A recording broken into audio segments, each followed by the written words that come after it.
Right. Please, I will want you to watch this video. Okay? Watch this video. I'm coming back. Just say something very important. Watch.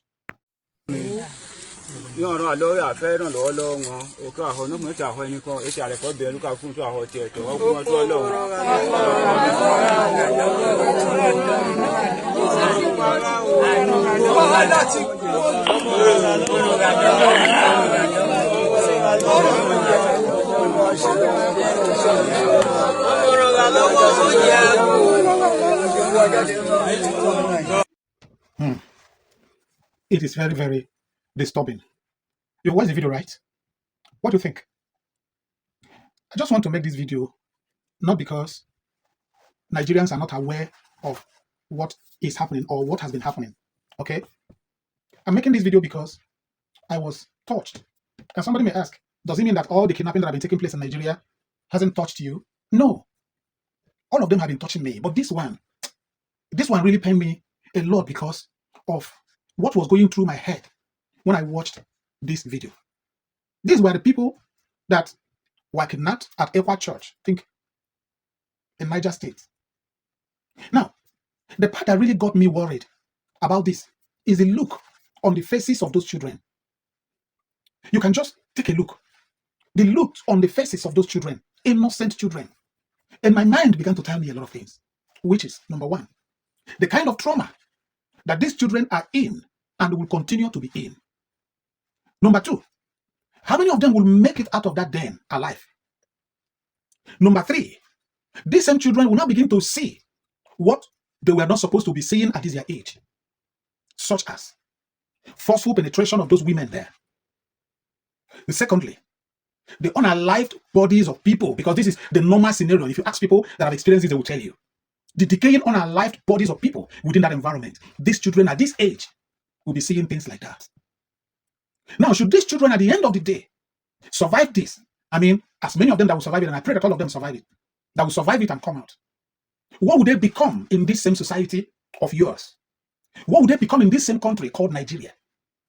Because the memory of this experience, the memory of this thing that they're experiencing today will never, ever leave their head. It will remain with them until they die. What a trauma.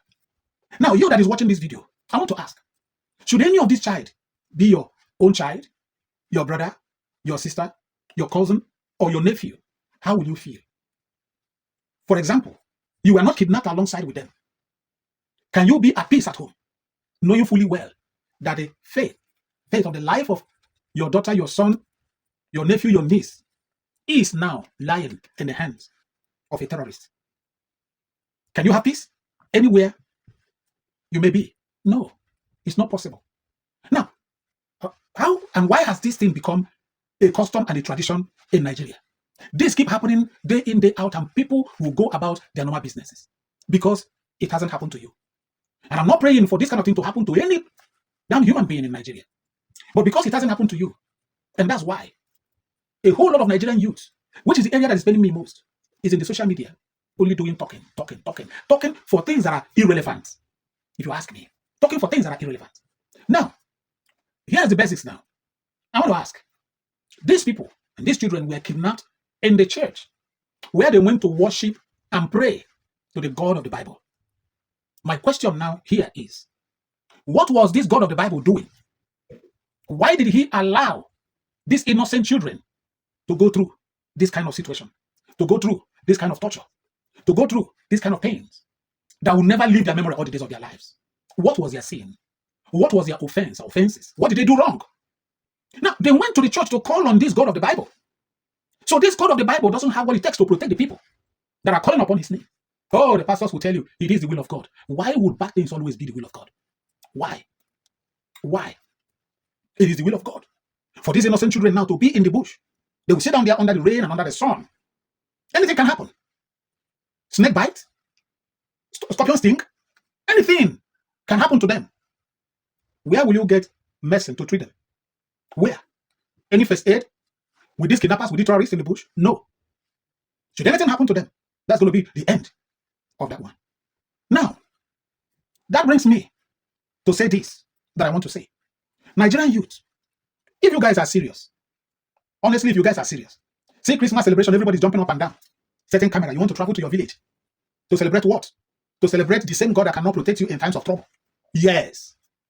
Yes. The victims are always more in number than those that are not victims as regards to Christianity. Take it or no. Now, Nigerian youth, I want to say this. If you guys mean serious, and you guys are serious, this is not time for whether you call it peaceful or unpeaceful demonstration. This is not time for it. After all your demonstrations, peaceful and or non-peaceful demonstrations, what positive result has it yielded and can never yield? Look at what I have to say. This is my own humble suggestion about how to tackle this. Hence, the federal government is not ready to do anything. Nigerian youth, why can't you organize yourselves and enter into all these forests? From state to state, from village to village. How many are they in number? Enter, flush them out, and deal with them. It is obvious that the government is not ready and cannot do anything. And that brings me to ask, President Bola Ahmed Tinubu, since they gave you the names of the sponsors of this crime in Nigeria, what have you done? Or are you one of them? Yes. Are you one of them? Because if you are not, you would have taken that matter serious. Oh, but you are interested in 2027 of your re-election or your rigging stuff. That's all. That's all you were, that is all that is important to you. No. I'm not talking about late President Buhari, because it is crystal clear. Everybody knows that Buhari was part of them. Tinubu, what about you? If you don't do anything about the names of the sponsors of these criminals in Nigeria, Tinubu, I myself, and every other well-meaning Nigerians will have no reason to doubt that you are part of them. Yes, we will have no reason to doubt that you are part of them. This nonsense got to come to a stop. It has to. It got to come to a stop. Only God knows how long these children will be there. I think until ransom is being paid, right? Look at them. Look at those children. No, just take a look at those children. Do they look like children that their parents can afford any amount of ransom that their kidnappers will demand? Even the adults in their midst, do they look like people that can pay the ransom that these kidnappers or abductors will demand? Tinubu, your own government in Nigeria is actually becoming the worst. Do you now see that what goes around will definitely come around? Was it not the same reason? Was it not for this same reason that people removed Goodluck Ebelemo Jonathan from the office? Tinubu, the ball is right now on your table. It has come to you. What do you want to do about it? My people, I rest my case. To my lovely fans, stay safe for me, because I will always love you till I come your way again. And I'll say,